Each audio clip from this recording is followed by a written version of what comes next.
नबी करीम अलैहिस्सलाम नमाज पढ़ा रहे थे।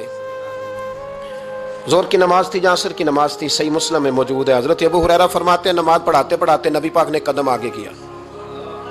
नमाज पढ़ाते पढ़ाते कदम आगे किया और यूं हाथ उठाया, फिर वापस कर लिया। अब नमाज पढ़ के ना तो सलाम फेरा तो सहाबा अर्ज करने लगे, या रसूल अल्लाह सल्लल्लाहु अलैहि वसल्लम, वो नमाज में पैर भी आगे किया तो हाथ भी उठाया, तो वजह क्या थी? पहला सवाल तो यह है कि आप लोग नमाज पढ़ रहे थे या हुजूर को देख रहे थे?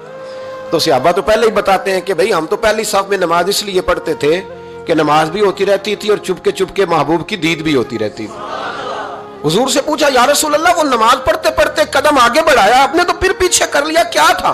और हाथ उठाया तो फिर आपने नीचे कर लिया।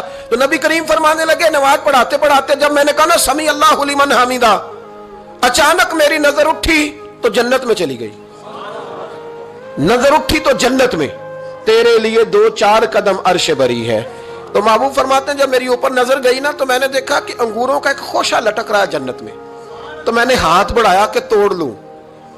हुजूर खड़े हैं मस्जिद नबवी में और फरमाते हैं कि मैं यहां खड़े होकर हाथ ऊंचा करूं तो मेरा जन्नत तक पहुंच जाता है। फरमाया मेरा इरादा हुआ कि वो खोशा जन्नत का तोड़ लूं और जरा मैंने पैर आगे बढ़ाया ही था तो मेरे दिल में ख्याल आया कि जन्नत राज है तो राज ही रहनी चाहिए, ये राज खोल गया तो मजा नहीं आएगा।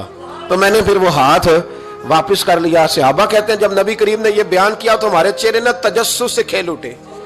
तजस्सुस से हम कोई बात और भी सुनना चाहते थे। तो महबूब फरमाने लगे, अगर मैं वो खोशा तोड़ के ले आता और तुम्हें दे देता, तुम कयामत तक भी खाते रहते तो तुमसे खत्म नहीं होना था। ये सही मुस्लिम की हदीस है। ओ भाई, मेरे रसूल करीम के वाक़या में राज पे शिकवा करना, कहना समझ में नहीं आती कैसे गए थे। तो तू जो चाहे तो हर शब हो मिसाले शब असरा, इसलिए कि तेरे लिए 2-4 कदम